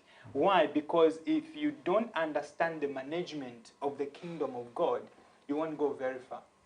That's why we have these struggling churches now with finances, and the only way they want to get those finances is by always getting from their members. But without understanding that actually a church that is well structured can actually create certain activities that can actually make more money. Away from that, a business should bring in money. And by bringing in money, the first thing that a business has to do is to learn how to sell products. You need to sell your products. That's the only way a business can bring in more income. If you're not going to sell products, how are you going to bring in more money? So that's why I wrote a book called How to Market and Sell Like a Prostitute. Because if you're not going to market and sell your products, which is a way of making money as a business, then you're going to struggle with finances. And you know what kills most businesses? It's cash flow. You run out of money. And once you run out of money, you can pay rentals, you can pay workers, you can pay this and that, and your business is gone. So you need, and I advise a lot of people, you need to look at this thing about money carefully in business. Make it very important. Money is very important. It's very important. Silver and gold belongs to God. Make it that important. Now, I understand that a lot of young entrepreneurs out there, they have these great ideas. They want to start this business, they want to go into farming, but what they don't have in most cases is the cash, the money. Yet there are alternatives of sourcing money elsewhere. Is it all right? Do you recommend, as an expert on the subject, do you recommend people getting loans for business, for startups? Okay. So I'll look at it from twofold. One, should a business get a loan from a bank?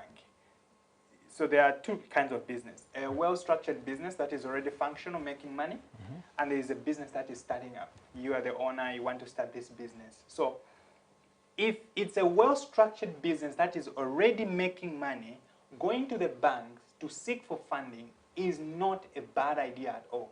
It actually helps most companies with growth and expansion.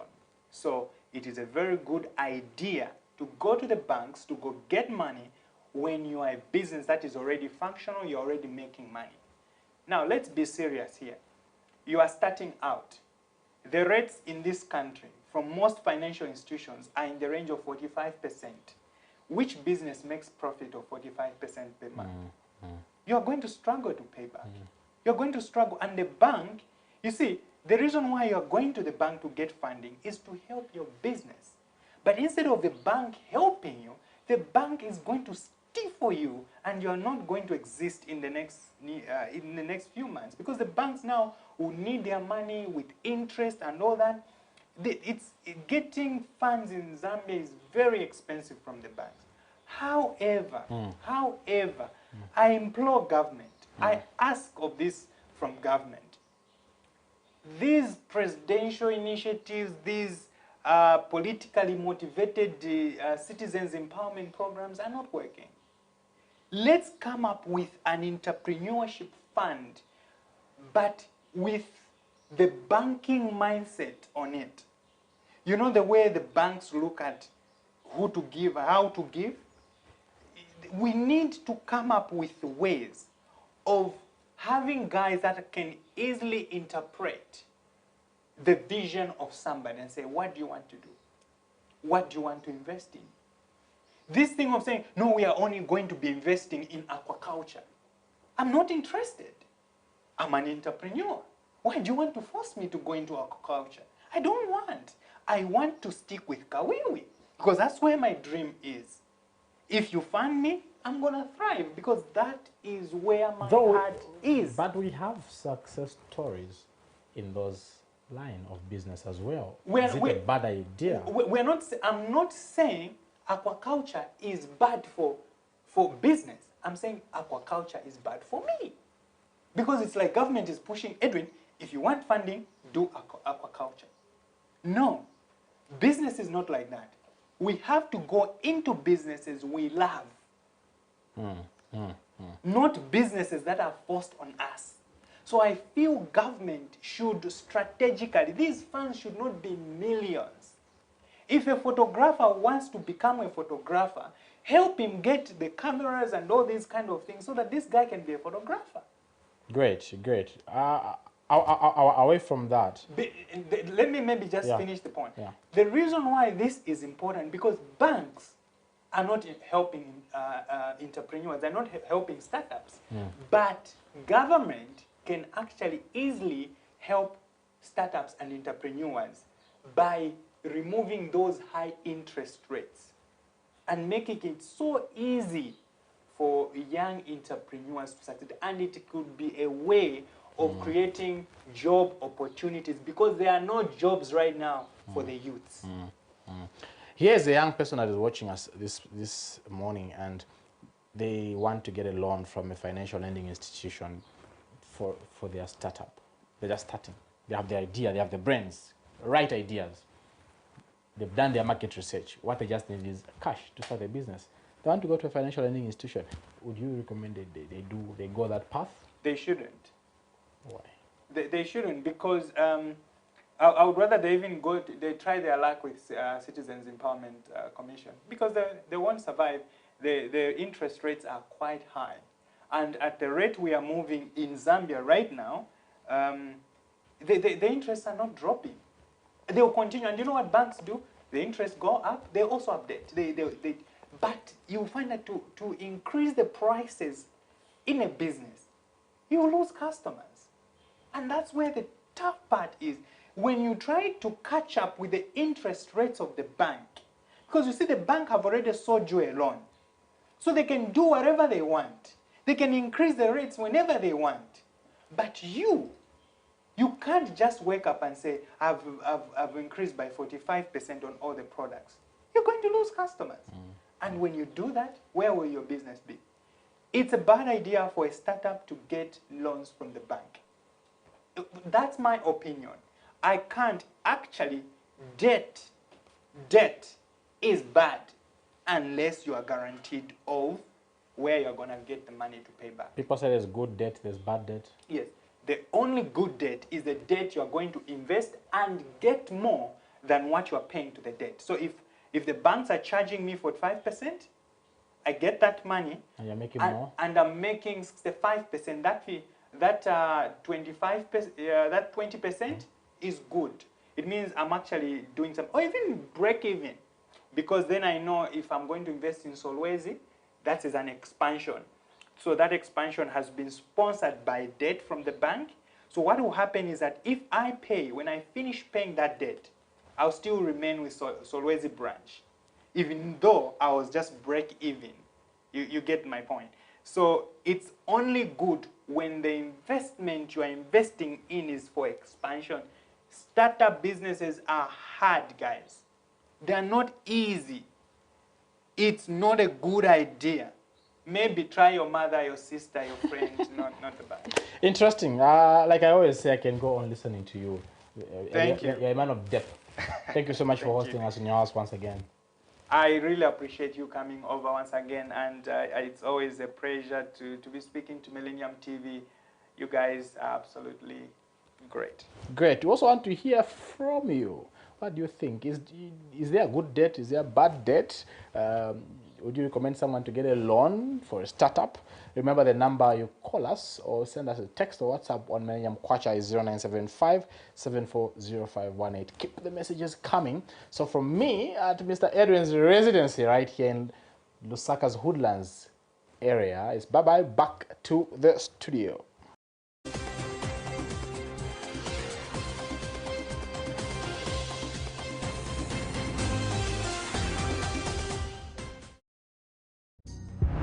are we? What are we about?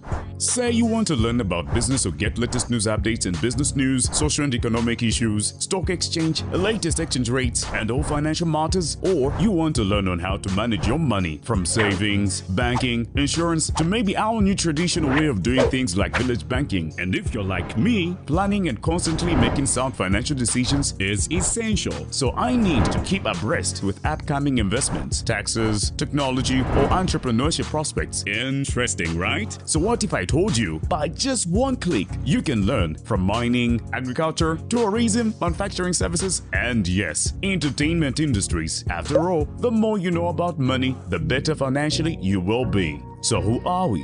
What are we about? Millennium TV, your first business and financial news television channel. Catch us on Top Star, Channel 95, or follow us on Twitter, LinkedIn, Facebook, and YouTube. Millennium TV, we mean business.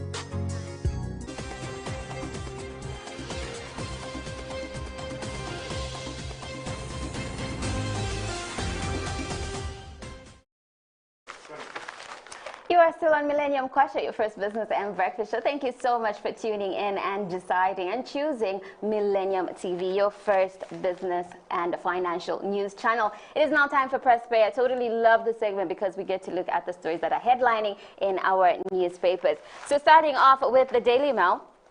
Right on the front cover, we have women saluted. Lungu challenges men to join forces with women folk. COVID fight in major boost as well. We also have Nevers talks up PF and MMD pact. Stolen baby found and woman nabbed. Monze gets bicycles. And Chibanda demands ICU. In the inspiration or not from the Daily Mail is a woman is the full circle. Within her is the power to create, nurture, and transform.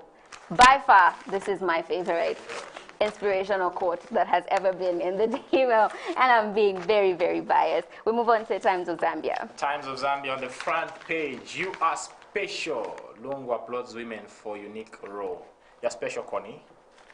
Thank you. Put interests of country first.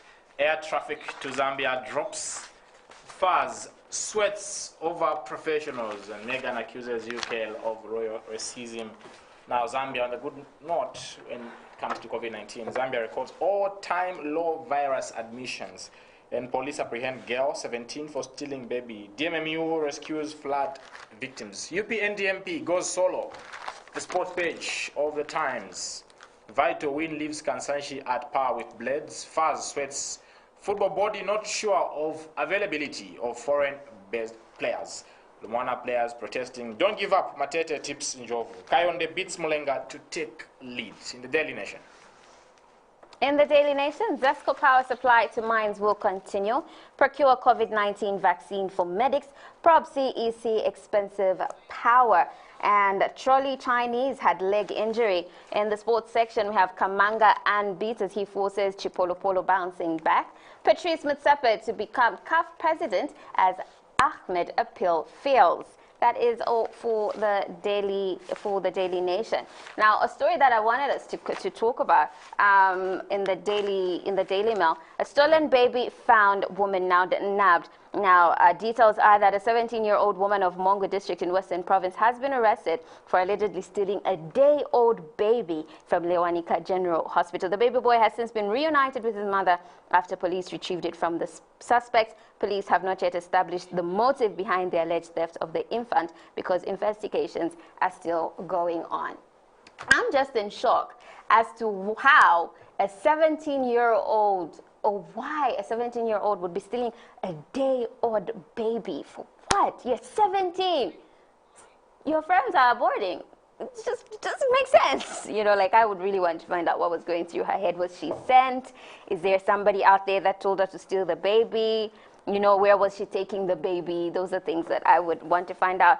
But it's so sad that our youth are the ones indulging in these really, you know, weird crimes. I remember, I think a few weeks ago, we read on how a 17-year-old, again, a 17-year-old boy killed his mother and gouged out, his grandmother, I beg your pardon, and gouged out his eyes, her eyes. So I'm just like, what's happening to the next generation? Are they the next generation, or they're still my generation?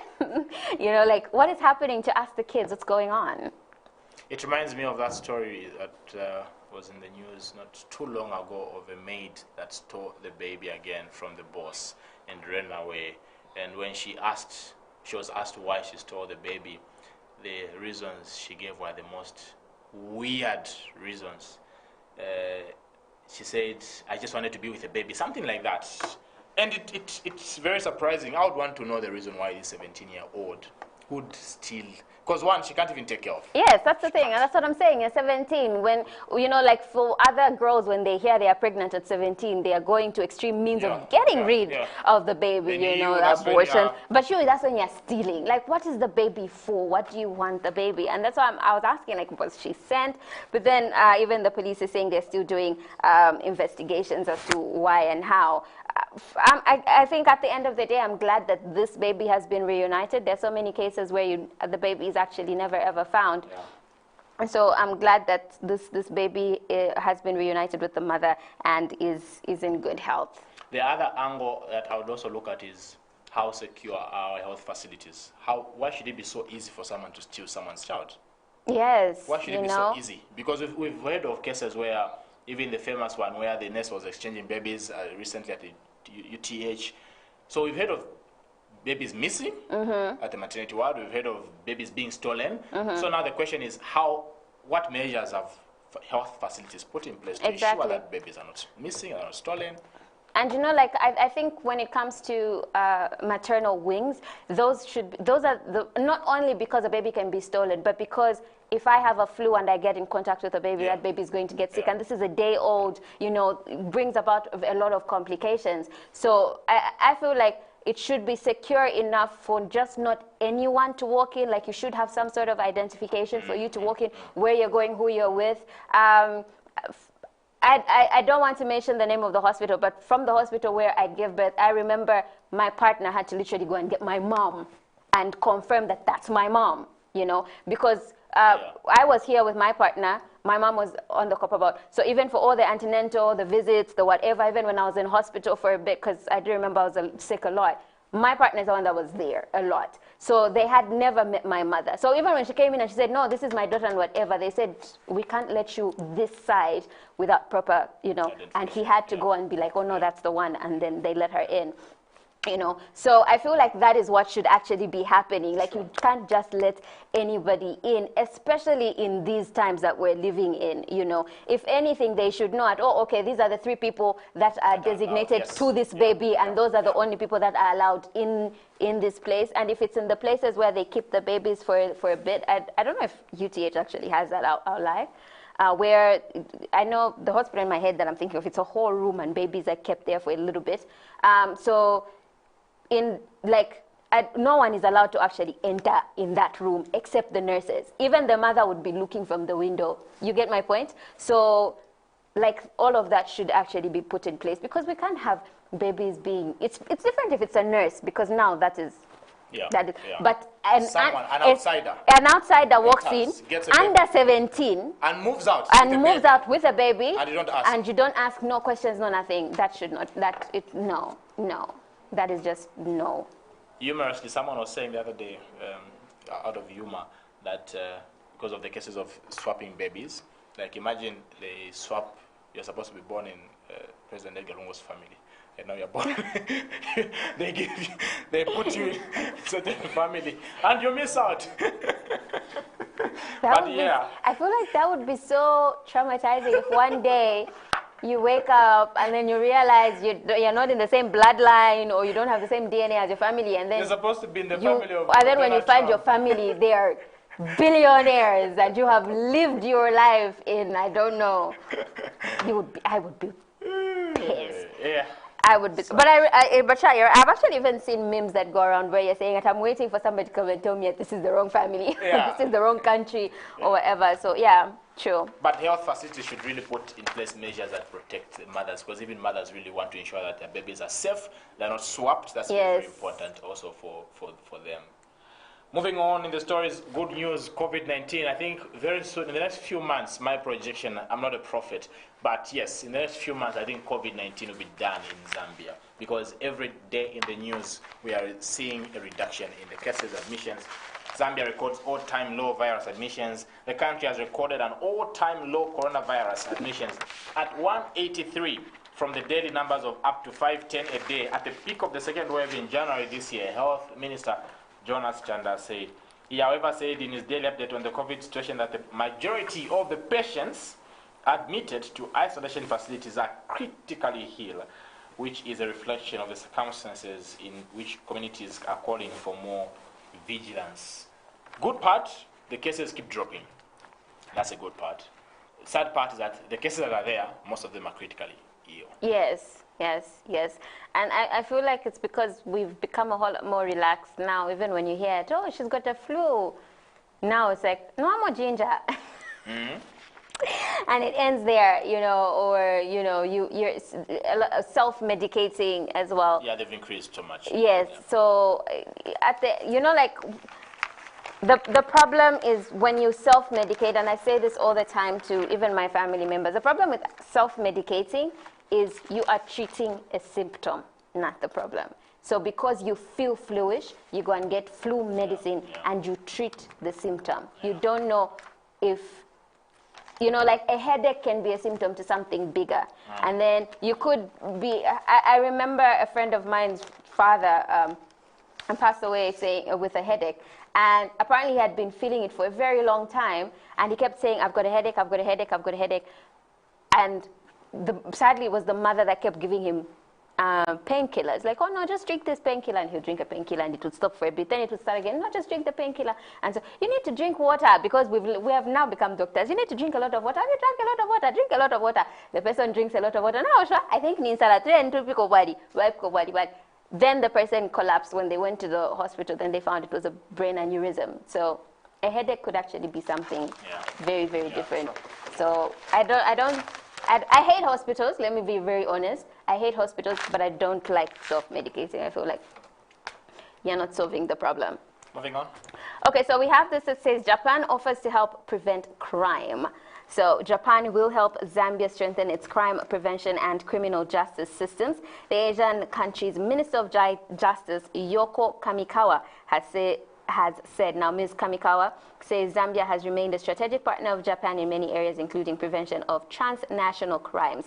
She made the assurance during a meeting with Minister of Home Affairs, Stephen Kambiongo, in Kyoto on the sidelines of the 14th United Nations Congress on Crime Prevention and Criminal Justice. I want to know what the help is. Like, what are they going to do? Are they going to bring in proper equipment? Are they going to start paying these, I don't know, like, that is what I want to find out. But I'm so glad that they're willing to help. I hope it's not debt. You know, like, let's not acquire any more debt. As much as we need a lot of help with a lot of things, let us not acquire any more debt. Like, no, let's not acquire any more debt. So if it's just them coming in, I don't know, maybe training, resources, and it's help and giving us for free. I know we like free things, but yeah, I still don't acquire any more debt, please. We don't want debt for our country. It's not good for us. I think external debt over $12 billion already the country has, and trying to find a way of discussing the IMF. We are done with debt. Yes. Yeah. Moving on, now this story brought some hot tempers off camera with Connie and with Paul and Connie before. I wasn't abused. There was the video that we saw last. Is it last week or this week? I think it was last week. Last week. It was last week, where a Chinese man was seen being carried on a trolley by one of his workers at Carousel Mall, and of course, people spoke so many things about the matter. We had different views, like always. Usually, Connie have opposite views on most of the matters. But the man has spoken. He has been offered a job, which is good. I think you prophesied, you mentioned during the program last week, that this also even leads to him even getting a better job. I wasn't abused, that's the title. He said, a Zambian worker captured in a video that went viral, wheeling his Chinese boss in a trolley has been offered a permanent job by the shop owner. The same person has offered him a job, now permanent job, with a salary of 2,500 kwacha from a mega 1,000 when he was a casual worker at the same shop. Good things. He's been offered, that video has helped him get a more permanent job from 1,000 to 2,500 kwacha. He's now narrating what happened. He said, while we were shifting the items from the old shop to another, Mr. Lau complained of a painful leg, and that's why he asked me for a favor to climb on the trolley.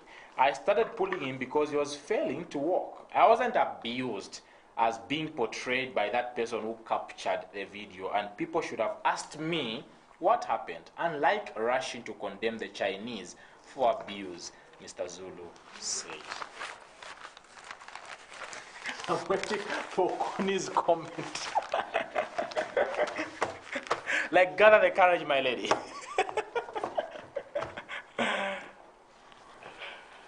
Yes, Connie, you can do this. I can do what? What exactly can I do? He's got another job. Good for him. Good for him. Awesome. Still watching Millennium Kwacha, your first and only business breakfast. We're coming to you live from our Namwinga studios right here in Lusaka. The question we're asking for you on today's edition of the breakfast show is, how do you deal with sexual harassment in the workplace? What do you do when you're sexually harassed in the workplace? Whether it's your boss or it's any colleague harassing you sexually, what do you do in that manner? We want to hear from you what your views are. You can also send your comments on Facebook or YouTube. Just drop in the comment, we'll be able to read it right here on the program. You can also call us or SMS or WhatsApp us on 0974750518 to hear from you. Go on a short break. When we get back, much more to discuss on the breakfast show.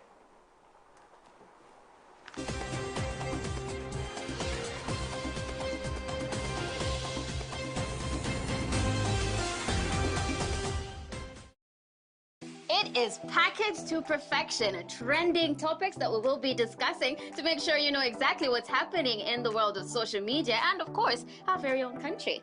Exactly. We don't just limit ourselves to the country, but we also move across the borders with the best in international news, policy making. We also bring experts to bring to you right information right here on the breakfast show. And if you've got questions, we got you covered too. Like we said, we're on Facebook, so comment, leave your questions. We will be able to answer them. And if we can, trust me, we're going to get somebody that can.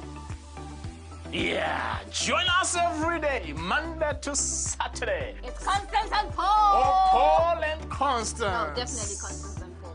Paul and Constance. Definitely Constance. Paul and Constance. 7 to 9.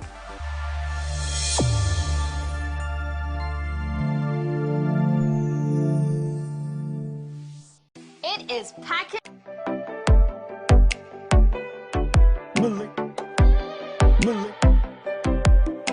Millennium TV.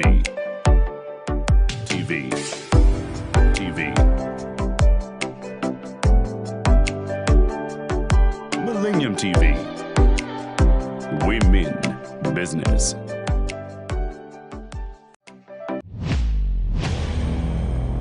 Hello and welcome to Zoom in Africa, where we'll bring you the continent's biggest stories in current affairs.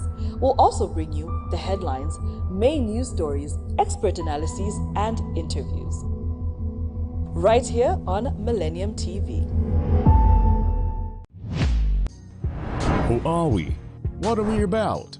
Say you want to learn about business or get latest news updates in business news, social and economic issues, stock exchange, latest exchange rates, and all financial matters, or you want to learn on how to manage your money from savings, banking, insurance, to maybe our new traditional way of doing things like village banking. And if you're like me, planning and constantly making sound financial decisions is essential. So I need to keep abreast with upcoming investments, taxes, technology, or entrepreneurship prospects. Interesting, right? So what if I told you by just one click you can learn from mining, agriculture, tourism, manufacturing services, and yes, entertainment industries. After all, the more you know about money, the better financially you will be. So who are we?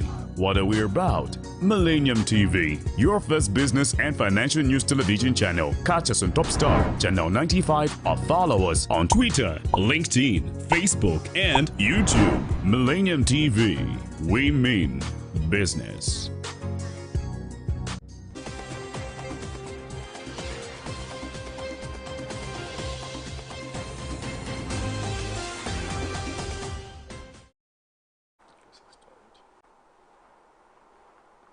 You are still watching Millennium Kwacha, your favorite business breakfast show with your hosts, Constance and Paul. And we're trying very hard to make sure that you have an amazing, amazing morning as we serve you breakfast at its best. Now, we have just reported that the AFCON Under-17 football tournament has been cancelled. Now, according to Alexander Siev, the CAF Communications Director, the CAF Emergency Committee decided to cancel the tournament after a meeting they had on Monday in Rabat. Now, he stated that the committee noted the resurgence of the COVID-19 pandemic, increased restrictions on international travel, and about the evolution of the situation. So now they have decided that they will cancel the tournament. And I'm guessing the countries that have already set camp in Morocco, I do know Zambia is among 5 out of 12 participating countries that had already set base in Morocco, will have to travel back to their countries because it will not happen. It's really sad. I was looking forward to seeing I was looking forward to seeing the boys perform because I do know that the under-17 team is a very good team. Yeah, it's doing very well. It's a very good team. Hopefully, it will become the national team that will take us to the World Cup. I can dream big. Leave me alone. So yeah, I was looking forward to seeing how they were going to play and see if they were going to beat the Côte d'Ivoire, who they were going to be playing in the Group A stages. So sad. COVID is doing a lot of harm, despite seeing a reduction in some of the African countries. Sad that Morocco keeps increasing, an increase in the COVID cases, and that has led to the cancellation, not just the postponement, cancellation. You know, the word I like is postponed. At least you are given hope. That it's going to happen, but it's been cancelled, so they don't even know if it will happen this year, if they're going to postpone it, or they're just it's just done until later. But the question we're asking today is sexual harassment in the workplace. How do you deal with sexual harassment in the workplace? What constitutes sexual harassment, first of all? I think there is a lot. It also comes down to a person, actually, and how you understand the people that you work with. And of course, like Mr. Thomas also alluded, you have to understand the sexual harassment rules, the policies around in that office. You know, when you work in certain areas, you'd find, you know, a guy making a comment on your body, you know, like, for others, they would consider that sexual harassment. For others, it would be like, that's how he is. You get my point? And then it also comes down to me. Do I feel offended on what you just said? Or, you know, it's different if you actually do something. You know, it's very different if you force me to sleep with you. It's very different if you grab a part of my body. You know, that is very, very different. You've now, you know, but for others, even just speech would be sexual harassment, you know. So I think it comes down to the policies in the workplace, the people that are involved in that space as well. For me, I feel like I do agree with Mr. Mpasha, especially when it comes to talking. Okay, if somebody says something that you feel is sexual harassment, you know, walk up to them, you know, call them on the side and say that, what you said, for me, that's sexual harassment. Don't say that to me again. You know, or let's talk about this. For me, I'm uncomfortable, especially if it's your boss. You're going to have some, you know, type of respect even when you're saying what you're saying. Anyway, but have type of respect when you're talking to anybody, boss or superior. I mean, superior or somebody lower than you. So, yeah, have a conversation around it. Here's the thing, though, in the instance that a person advances where maybe they, I don't know, can grab your breast or your behind, or they force themselves on you, that's different. You know, when you start talking to them about it, no, the way that you've done, no, like, take action now, you know, because everyone knows. If you're not my partner, you can't do that. You just can't do that. That's common sense. So that one, I think, would be take action if you need to have the person sued, or whatever, or go to a higher superior and be like, he did this and I will not appreciate that, you know, because with that one, talking about it, I feel like it's a little, it's like the way that they say us girls, a guy will be asking you out and you're saying, no, I don't want, you know, so. I have my views on this matter. There's something I read trying to define what sexual harassment can constitute, which I read earlier. It says unwelcome sexual advances, requests for sexual favors, verbal or physical conduct that makes a person feel offended, you feel humiliated, or you feel intimidated, where a reasonable person would anticipate that reaction in this circumstance. So any act that makes you feel like someone is dominating over your body, you feel intimidated, sexual favors, you know, touching you where they're not supposed to touch you, that already becomes a bit unhealthy. But again, in the work, my experience also in the workplace has been that most of, I'll link to the women. I know harassment can happen to both gender, but sometimes women do not have boundaries, especially in the workplace. There's this, they call themselves, hi honey, you know. That's women to women or like, women to yes, guy? Yes. Okay. Men aren't limited to that, male to female.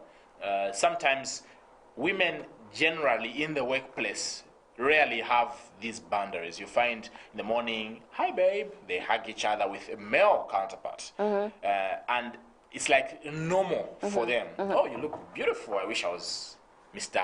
Maybe talk about your husband. I wish I was your husband. You know, something like that. Sometimes I feel in the workplace there's a lot of looseness when it comes to these boundaries with women, which now is a breeding ground for extremes to happen. It's like you create a room where certain things should happen. For example, for me, I cannot allow a lady that is not my wife to hug me, no matter the friendship I have with you. I'll not allow a lady to hug me, okay, because my wife will not be okay with that. So I don't see, for example, that's me. That's why I see. That's why I keep saying the boundaries are not really certain in most workplaces. I see women, whether married or not, hug their workmates.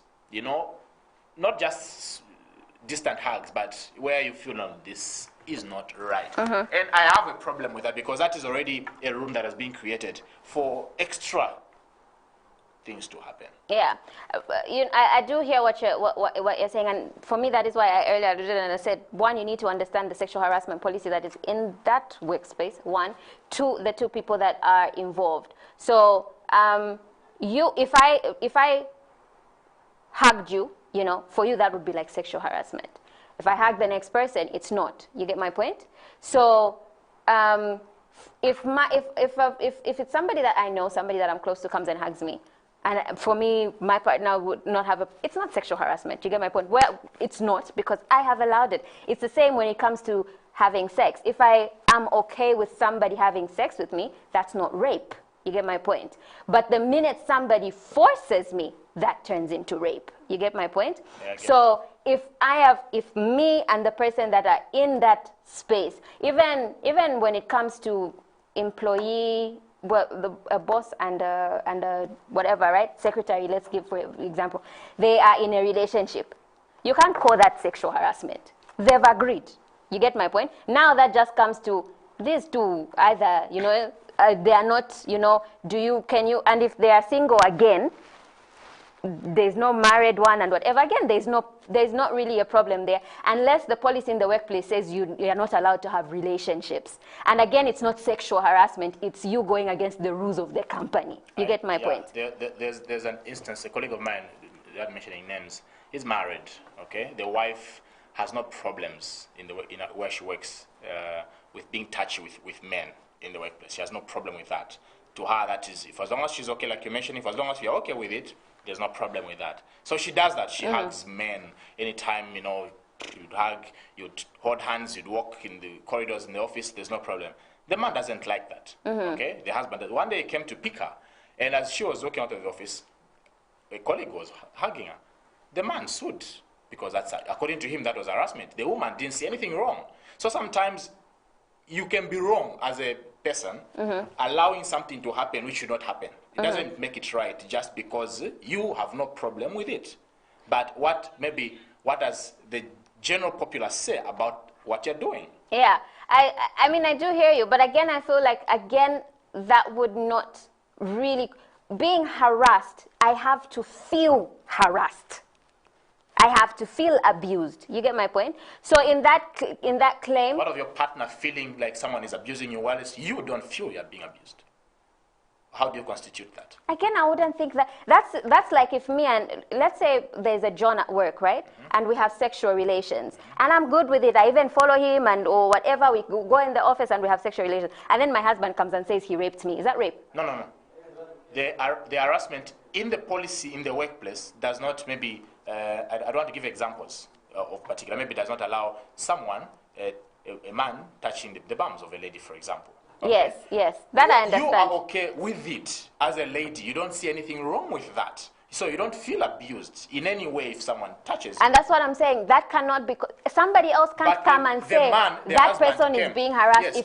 If I am allowing it, and that is not harassment in that workplace, because in as much as the person allowed it, it is against the company policy. That's what I'm saying. It is against the company policy. You get. It was against it, and that is what I was telling you, because it's against the, you need to understand the policies. Yes. Yeah. So because it's against the policies, and maybe the policies have put that as harassment, then yes, we're going to constitute it as harassment, because that is what has been put in the company policy as harassment. And henceforth, why I said, firstly, understand the rules in the company, because you're going to have a problem where if it's the rules against the company. You get my point?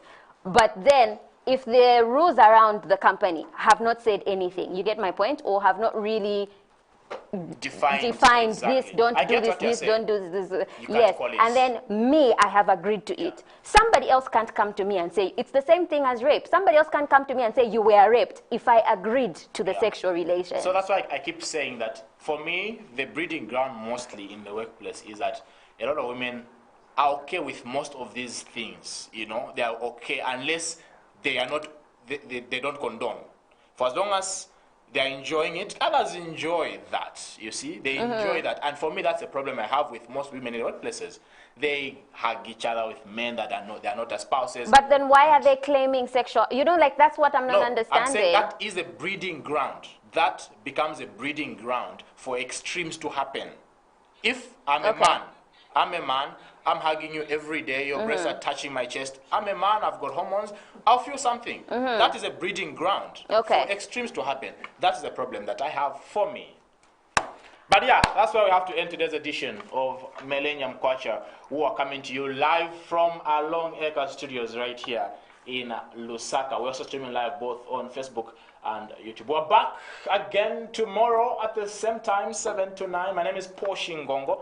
And of course, my co-host, Constance Namwinga. Bye-bye. See you tomorrow.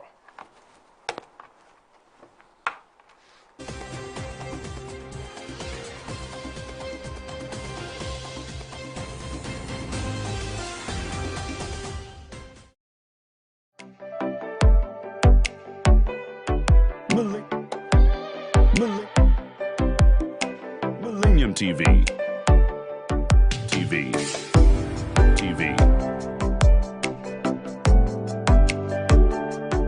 Millennium TV. Women Business.